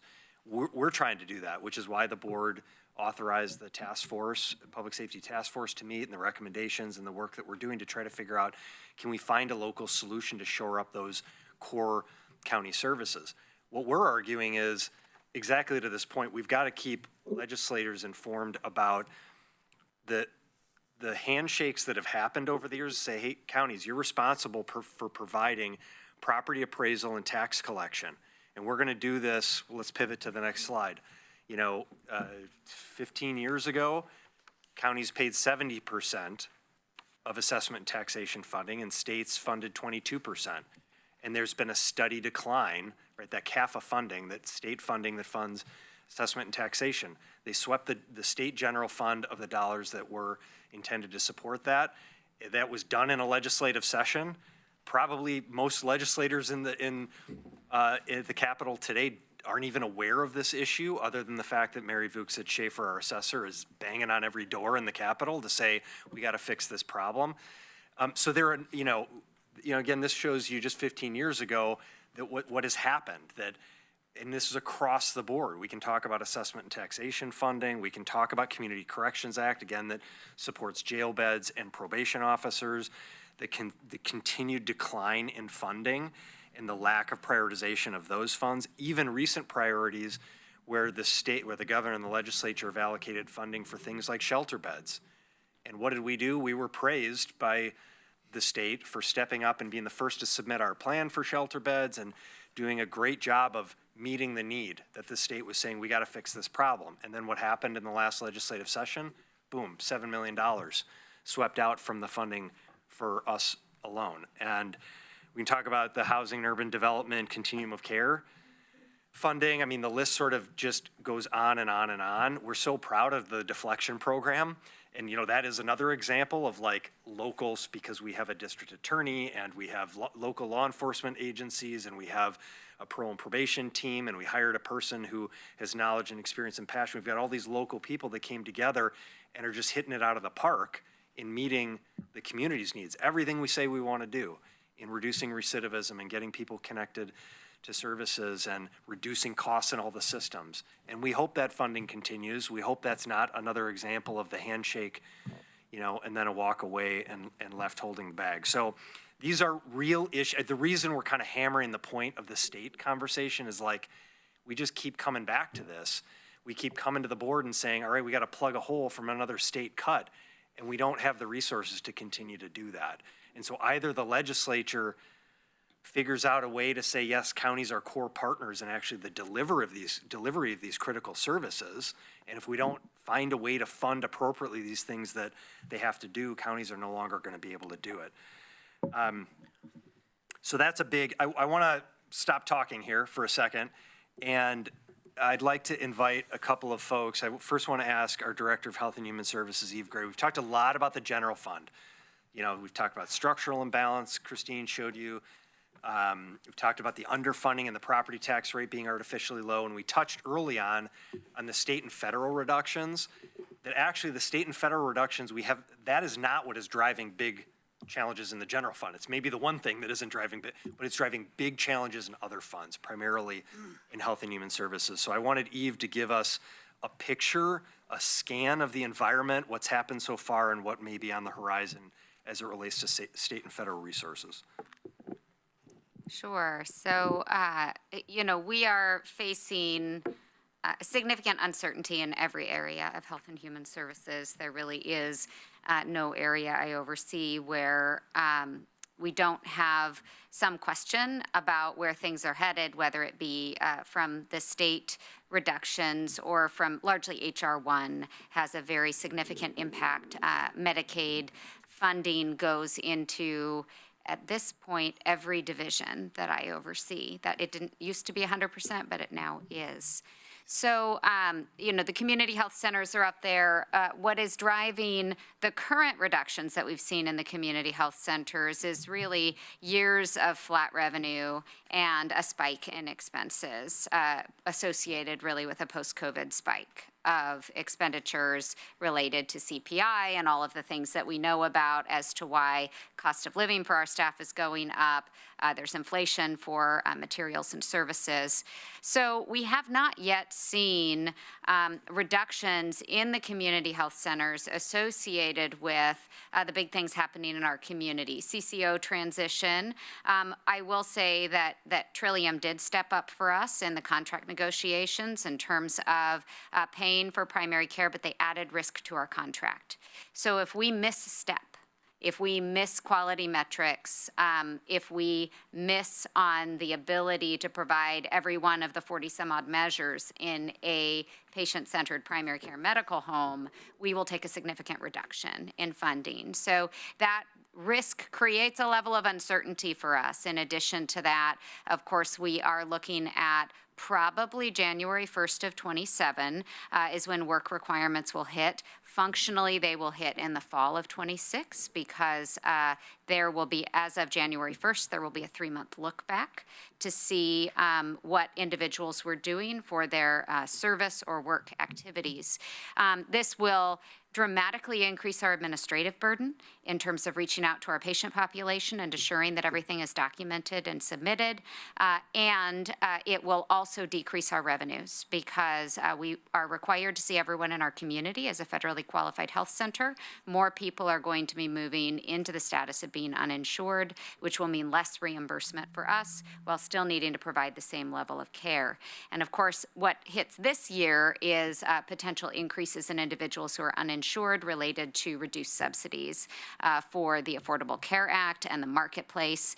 So we anticipate seeing more individuals who are in the low middle income bracket, not poverty, where they would qualify for Medicaid, but just above that, going to the status of uninsured, and we anticipate caring for more of those individuals, and of course, again, not receiving significant reimbursement for those services. So that is the situation with the community health centers. Very, very, very unstable in terms of the revenue projections there.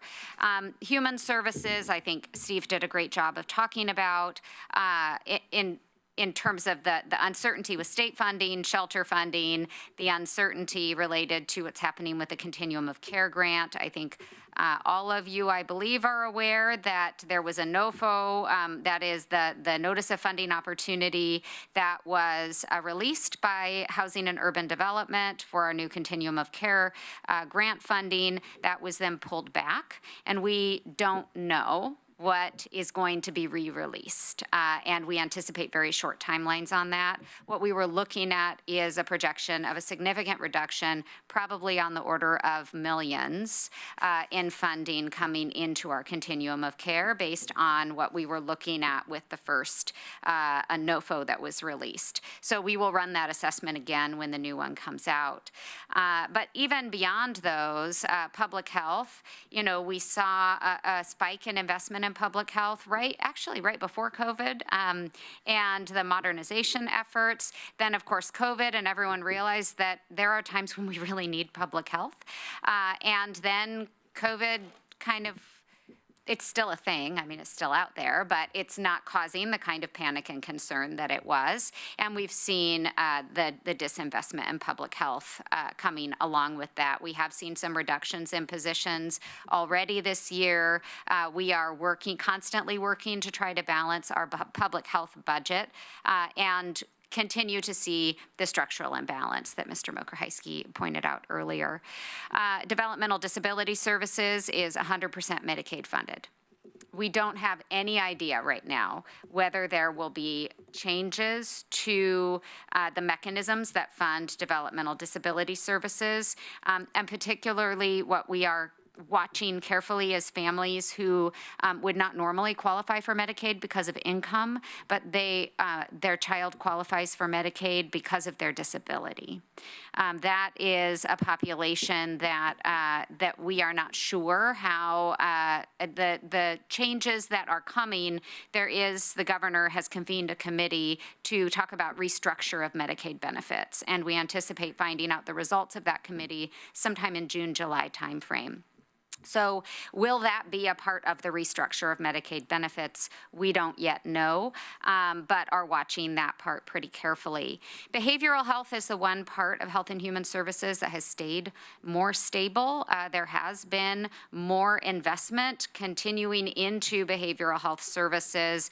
You all know, though, we are in the heat of, we're in, I hope, the final leg of the negotiation process for our county financial assistance agreement to fund our community mental health program, and that has been a challenge back and forth with the state. And then we are looking at instability in some of the programs that we have long funded. We actually are planning to come to you at the end of January to talk about this in more detail, because the state is reprioritizing how it is we need to spend our funds coming into our community to be on mandated populations and not on some of the other programs that we've historically funded. So we will see some functional declines in behavioral health services throughout our community that have traditionally been funded by these state funds, but now we are having to reallocate them. So more to come on that, but in terms of our programming, behavioral health, aside from case management services, which Pacific Source did notify us that they were going to take back case management services that we were providing for them, and then folded as a CCO. So we did lose that portion of our programming. Behavioral health has remained relatively stable otherwise. Pause there and see if there are any questions for Eve. Just that you swing a sledgehammer with an incredible grace. The message you just delivered is pretty impactful, and it doesn't really give everybody the impact of how heavy a blow this has been. And the fact that the NOFO was pulled back, well, that's good because it was outrageous. But we don't know what the new one's going to look like. It might be worse. We don't know. So the next, we have Mr. Rickoff as joining us virtually. We've talked a little bit about community justice and rehabilitation services, the Community Corrections Act funding, but I just want to offer a moment if, Mr. Rickoff, you have anything you want to add in terms of the most recent impacts from reduction in state funding and challenges ahead in that body of work. Yes, thank you. I apologize for not being there. I'm fighting a cold, and recently the cold has been winning. Just very quickly, thank you, Steve, for the coverage thus far. We right now are, with the County Commission's help, we were able to add critical positions, but we still took cuts in terms of positions that we had kept vacant. So we lost 4 positions this last round, and which means that we have currently about 400 individuals who should be clients, should be on supervision, but we're not able to supervise them. That we expect to continue. I think one of the challenges we're facing, of course, is the state's expectations. The state could take this service back. They continue to fund this at just enough dollars to not trigger the opportunity for us to give this service back. When we've had conversations with corrections, and I would look to the sheriff and the DA who were in these meetings with me when we were meeting with corrections, their position was we are over supervising individuals, that by paying attention and working on their needs, we were giving them too much service. We should simply focus on the risk that they pose. that completely flies in the face of our logic. It is the antithesis of what we're doing with the deflection program. So they were definitely recommending a strategy that we know would keep people unsuccessful as they return to our community. They are concerned that we provide too much money for sponsors. Other counties don't pay for housing, so that's money we should take back and use for parole officers. We would contend that housing, that stabilization, is a huge piece in what makes clients successful in moving forward with their lives. So we have the county in a position where we are getting the minimum amount of dollars that the state can give without giving this back, but they're also articulating a vision that would not be in the best interests of the county in any way, shape, or form.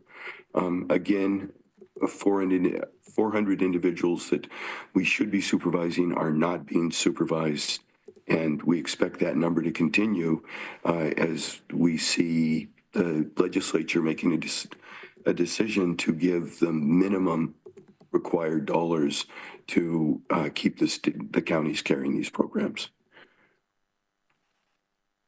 Okay, Chair, we have about 2 more slides. I'm going to ask the assessor to make a few comments, but I just want to, for commissioners, we're getting close to that point at which we'll ask you for questions and comments. So start thinking, if I'm sure you already have been, but whatever you would like to share with us, and we'll try to prompt that a little.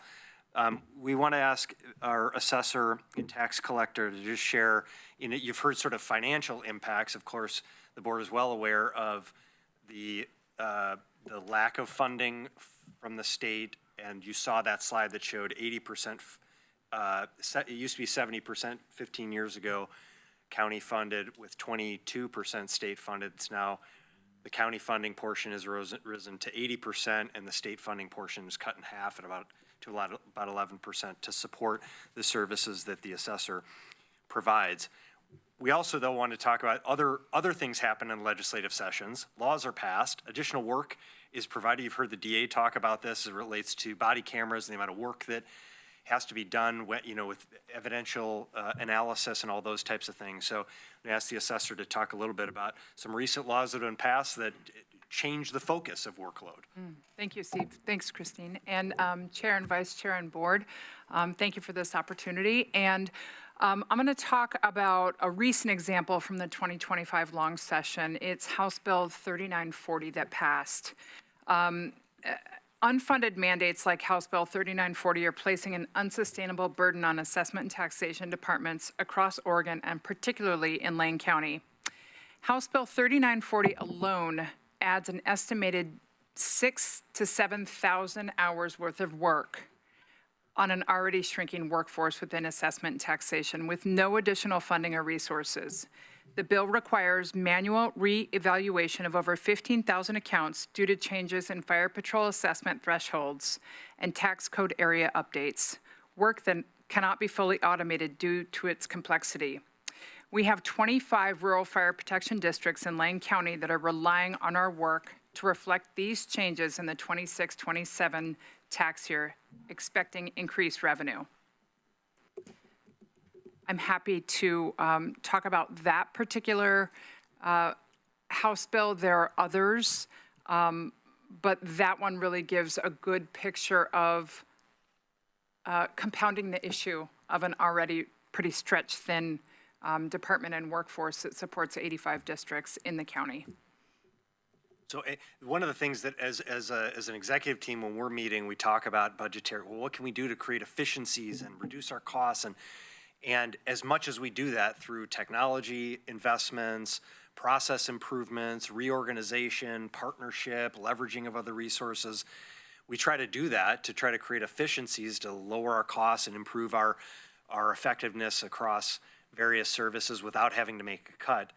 And then we get not only reductions in funding, but increases in the amount of workload that the state says, okay, now you got to do all of these things. So it's, I understand this, sounds like I guess it is a bit of a venting about the challenge of when the legislature passes laws and passes budgets, it has significant impacts, particularly on county governments, because we exist to provide services on their behalf.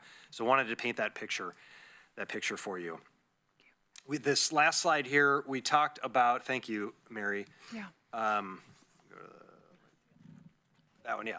We talked a little bit about the financial exploration team. So this team is meeting weekly and is identifying, collecting ideas. We did a survey of employees. So we did ask our employees, hey, if you have any ideas or things you think we should be looking at in terms of cost reductions or efficiencies that we can do. So we're compiling all of that information and analyzing that.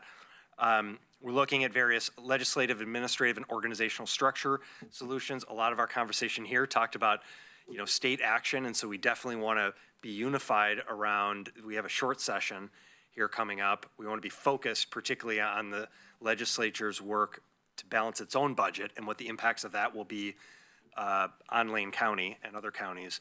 And then also thinking about the long session in 2027 and what are the initiatives and really big priorities that we want to pursue, some of which I think we've talked about today.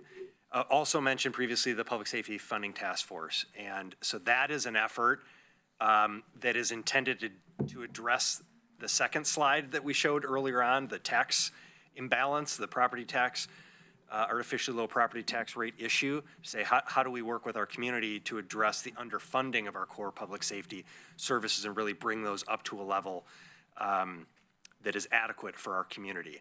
What we're trying to do again here today is set the stage for the next steps in our process of balancing the budget for the next year, managing state and federal impacts, and dealing with the, our own structural challenges that we have.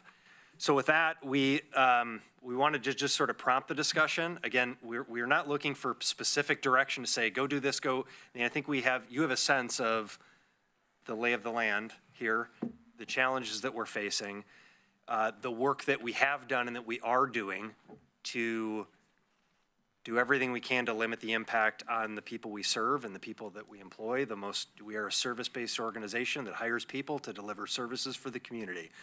And so the fewer people, the fewer services that we have. We're going to do everything we can to minimize impacts, but the reality is we already have had impacts directly to services, and we will continue to have impacts to services. And so we need to prepare for that and do everything that we can to try to manage it and mitigate it. So Chair, I'll turn it over to you and would just ask for reactions, questions, comments, any early direction or feedback, particularly when we come back in January for the leadership team meeting, which is where we will meet again in this setting and have hopefully a little bit clearer picture of what next fiscal year will look like. Is there anything you would like us to be working on from now until then that we can bring back to you for further discussion? Thank you, Mr. Mokreisky, and all the directors that gave us some very insightful information about the budget. It's tough. It's a tough one. I can hear the collective sigh and note-taking that's arduous on my colleagues here. And I know that each one of us has a number of questions that I'm sure we have and some opinions. So I'd like to bring it back to the board. Who wants to start?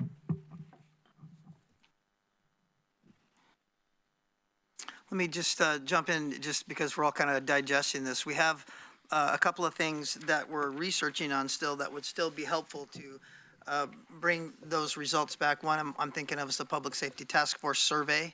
Remember, we were talking about in the last meeting just what is the temperature or the threshold of what the constituents in our county would tolerate, let's say, for lack of better words, on an increase or a taxing district or some sort of payroll tax. What was the level of, yeah, okay, I can do that. I remember long ago, a few years ago, when we did the parks levy, having a conversation with my architect that works with my company, and she's all about parks and all that. And I said, well, this is a big deal. It's $16 million park levy. She goes, well, I'd easily kick in $300 or $400 a year to make the parks better. And so that worked out to obviously twice as what she had to contribute. But, to have that sort of information really helps us do two things. It helps us figure out really where people's priorities are. Are people's priorities in county services? We want, basically a universal health care program from the county. Or do we want to be able to pick up the phone when someone's breaking into our house and have someone respond within, 15 minutes at the most on a crisis like that? So I think that information from those polls for me is really going to be helpful to whether as a policymaker I decide to reluctantly bear a higher burden of taxation or fees upon people to get what they prioritize in the system and paid for. So I just want to prime the pump with that comment, and I've got more if the board wants to weigh in. Commissioner Farr, please. You know, and not a question, Steve, and kind of tagging a little bit along with the chair. If we look at the city of Bend, for instance, we're looking at how do we fund public safety. Well, one thing we don't want to do is put all the other reductions in general fund on the other departments. The slide tells us that that would create a 25% deficit or 25% reduction in all of the departments. So cutting general fund across the board is not something that we are going to be able to do to fund public safety. That question shouldn't even be asked. But the next question is what are people going to do? And as we go through this budget cycle, we'll be looking very hard at how can we ask the public to support us to give a greater general public safety presence. And I'm looking at the DA and the sheriff who are sitting with us right here. But the number that you gave us, Steve, that regarding the city of Eugene versus the city of Bend, and Christine, actually, you said this. I think the permanent tax rate in Eugene is $760, and the permanent tax rate in Bend is $260. 280. $280. So it's about close to $5 difference that Bend had, that the Deschutes County had, really in their back pocket, which we don't have. It makes it even more cumbersome, even more frightening to look at how can we possibly add more to what is already being overtaxed. And I don't mean taxes in the form by taxation. I mean it's just been overburdened. Thank you. So you know that's the question, Steve. How do we move forward and still keep smiling? As Eve did a great job of smiling while she gave those horrible messages just a few moments ago. But you know, I mean, you say what do you want from us? Well, water out of a stone. Can you do it? You know, there's not much that we can do other than continue to ask. How do we ensure that the public trusts the things that we are doing with the resources that we have? And if people have concerns regarding how we reduce certain departments, then we need to be able to make sure people understand what the overall picture is. And there's a slide that shows the general fund services slide, 74% public safety, and 8%, 13%, 3% in the other departments. You know, just understand that that's not where we have the flexibility. The flexibility has got to come with some innovative new form of looking at how we ask people to support us. Now, I said a lot of words there, Stephen.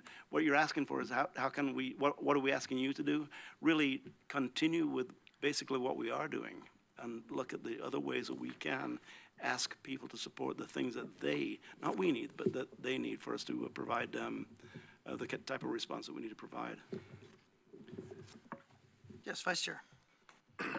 Yeah, thanks everybody. I don't have a ton to say here. I do appreciate this is very helpful, Christine, to take a look at things and see leverage, and it also puts our shall mandates in perspective. I also will be interested to see what our public safety funding task force flyers or outreach looks like.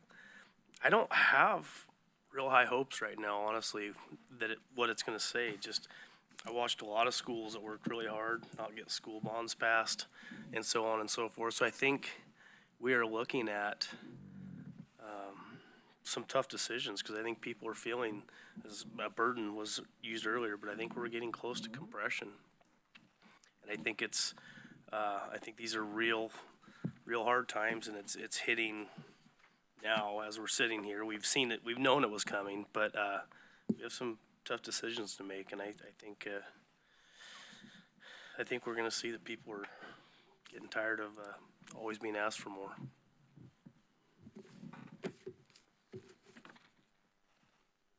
Mr. Beck, please. So as I look on the spreadsheet, there are a number of departments that actually contribute into the general fund. So for me, it's obvious that you wouldn't want to eliminate those particular items. And then if I would to go down to like the next tier, those that have the highest leverage of other matching funds would be the other ones that you would want to retain as best you could, because that is where we get the most bang for our buck. And then we have to create what it would be like the next tier of services that we would need to make sure that we're continuing to do. And that's going to be, for me, those that are in the shall category. Although I do want to have clarity in a future discussion about what that actually means.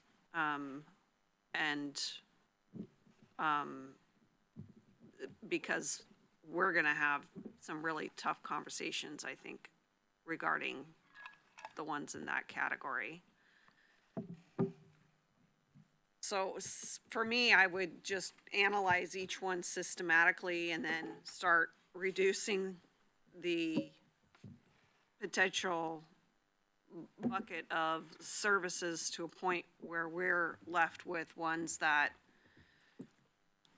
we may not be mandated for, we don't have high leverage for, but are nonetheless critical services. So how can we think outside the box, as we have done year after year in funding those particular services? I mean, our policy team has worked wonders with getting grants to cover services in the past, but those grants may or may not still be available. But I don't want to close the door on potential possibilities and opportunities for other funding to be able to come our way. We have to advocate as deeply as possible at the state level for the services that we provide. Because if we don't, they're going to cut budgets that are going to affect counties in deep, deep ways. As we got the first hint of how deep they were in this last legislative session. So we have to work hard, I think, in the next full budget cycle to make our voices heard at the legislative level, ensure that the public really understands all these essential services that we provide, and analyze what is required of us and what is not required of us. Because we really don't have a lot here that any of us are going to want to cut. But we have to think outside the box in ways in which we can maneuver and be more flexible and more efficient. Commissioner Trigger. Thank you. Well, thank you to I know so much work goes into bringing a meeting like this to the moment, so thank you to everyone that has put so much time in and continues to.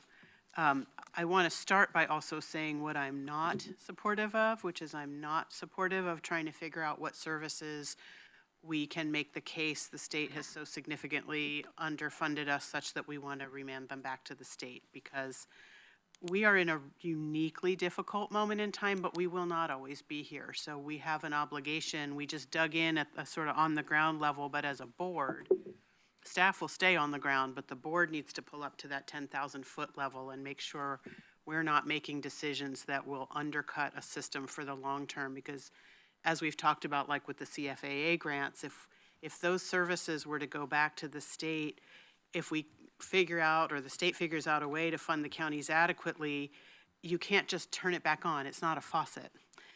So we want to be really careful about structurally what we're doing, how much we can keep whole, so that we stay in readiness for when we're no longer in such a time of scarcity and crisis, because I do not believe we'll always be here. We've seen it go up and down, and I believe we will go up again.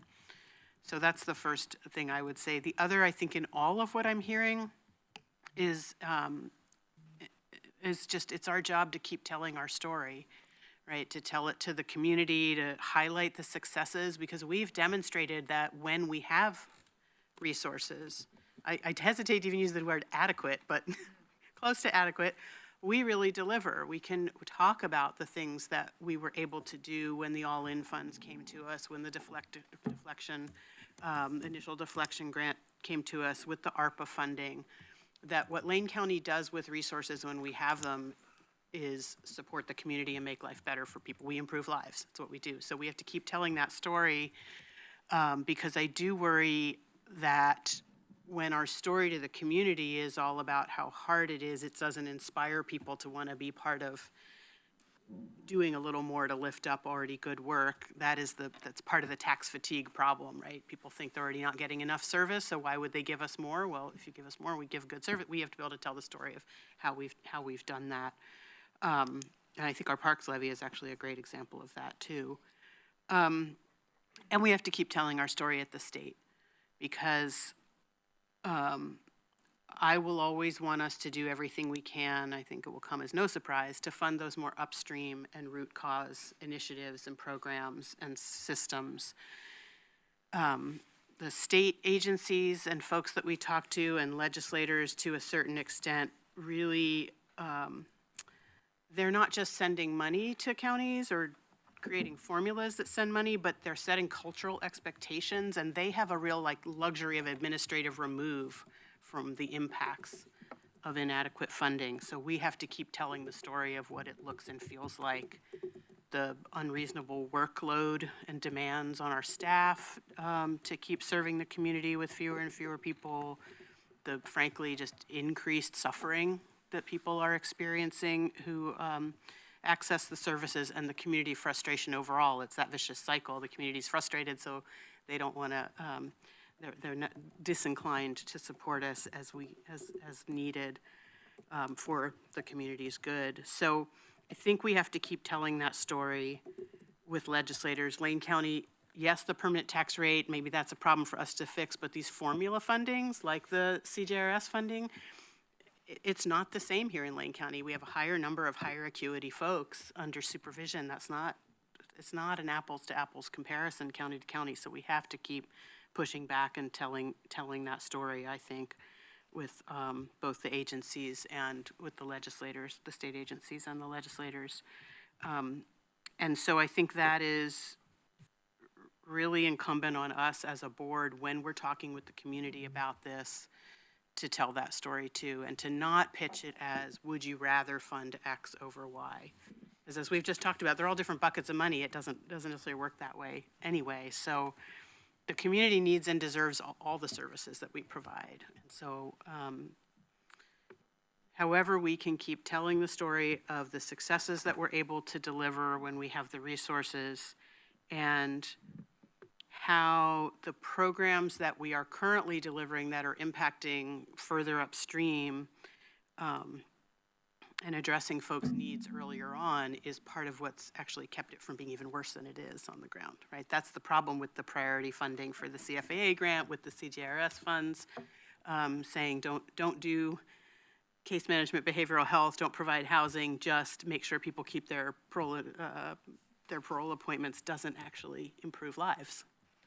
So the more we can tell that story, I think the better it's going to be for us from an advocacy perspective with the state and with the agencies and with the community, if or when we go out to them for more support. Thank you very much. I've got a couple of statements. I mean, Mr. Mokrasky, I appreciate you asking a direct question as what do you want us to do? What do you want us to ask? And, you know, I keep saying that from this dais that it seems to me like Lane County is still a business. We still have income, we still have revenue, we still have expenses, and we have a model of what we want to do: services, public safety, assessment, taxation. We have stuff we need to do. And when it comes down to it, we have this much money to do the stuff we want to do. So I think what my constituents are asking me to ask is, and I agree with Commissioner Trieger, we won't always be here. But I think, Mr. Mokrasky, you mentioned that, you know, you referenced, I think you got the saying a little jumbled. It was desperate times call for desperate measures. Is I think what you were referring to. And this may be a worst case scenario right now. So let's embrace the worst case scenario. We have 35 choices here on the sheet of things to fund. And I'm wondering if we were to survey all of our employees, our people we work with, and the people we serve, our constituents, if they had 10 top areas of priority, what would they pick? I'd like to know that, because I think that would really be a lot of clarity for us to figure out where we want to go instead of guessing. We need information of what people really highly value as their priorities. And if we're trying to fund 35 things and can't afford 35 things, can we afford 10? And if we can afford 10 and we have the top 10 people picked, let's do that for the worst case scenario for right now. So that's kind of all of my thoughts in basically one funnel. I do say that I believe it was Commissioner Trigger, I think you said you don't want to cut services to people in our community that they rely on. And so my question was, if push came to shove, what's the most reliant services the people we serve just can't let go away? I think that's a really important question for me to know as a policymaker. You know, if it's, I mean, I keep saying this and I don't mean to repeat myself over and over again, but I lost a son due to the breakdown and the crisis of our mental health system. Now we've, as Director Gray said, that our health systems are very good on the mental health front right now. I wish that was the case when I had an issue on that 3 years ago, but it wasn't. So to me, that's a very valuable aspect to keep. That may be one of my top 10. It may be number 11, you know, depending on what is in front of that. Comparing that to the fact that when I pick up the phone, someone's breaking into my house, I expect, you know, Carl and the gang, the sheriffs to come and help me out. That could be my highest priority, and I think it is.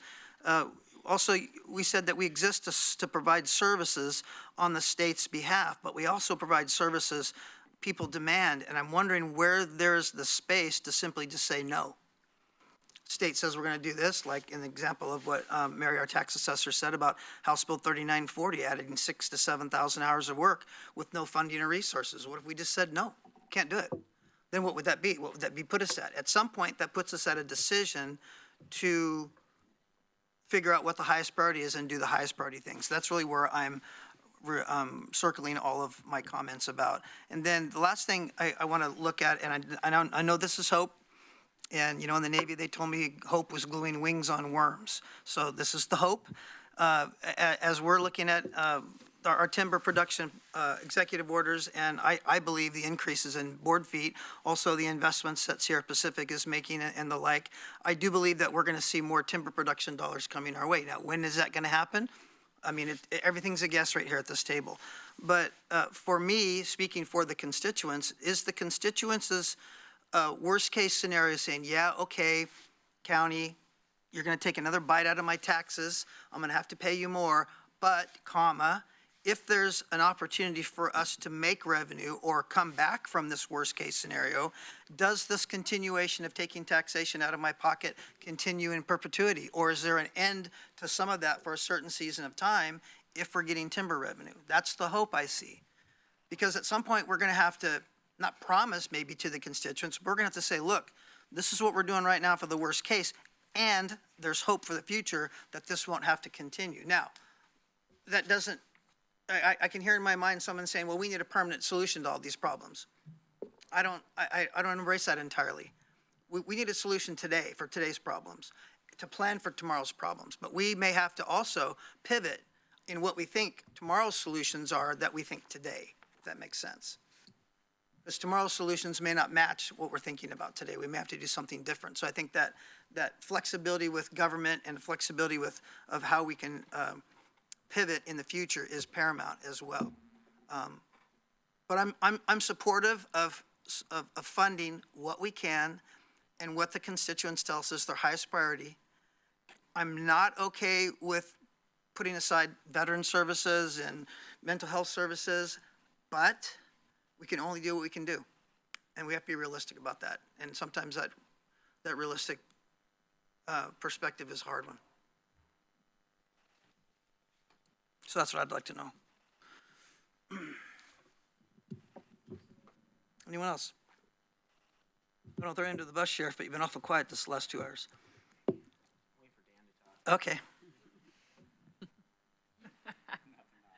All right, well, I'd certainly appreciate any more input if you think it's valuable at this time. I know we've got other opportunities to talk about this, and this is just the first time.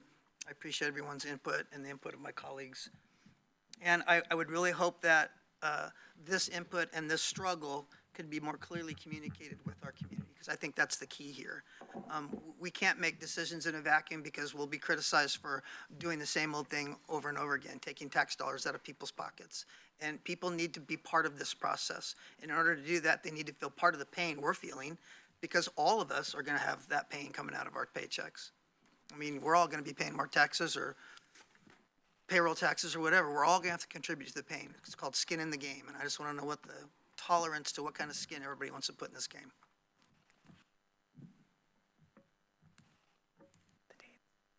Oh, So maybe just to end us, as you just mentioned, Chair, this is not the last time that we will be discussing this, of course. So just a few important dates coming up. So you do have a legislative committee, January 9th. So that was one of the questions to be thinking about, the priorities for that meeting. Budget kickoff with leadership team, which will have us back here in Harris Hall, is scheduled for January 15th. And then our budget kickoff with our departments, they will start developing their budgets January 20th. Then, of course, we will have Budget Committee, which occurs in May, and we'll share important dates after these as we have these meetings. So the process continues. Thank you. All right, if there's no further comments or questions or input to this meeting, this this meeting of the regular Board of County Commissioners for December 16th is now adjourned.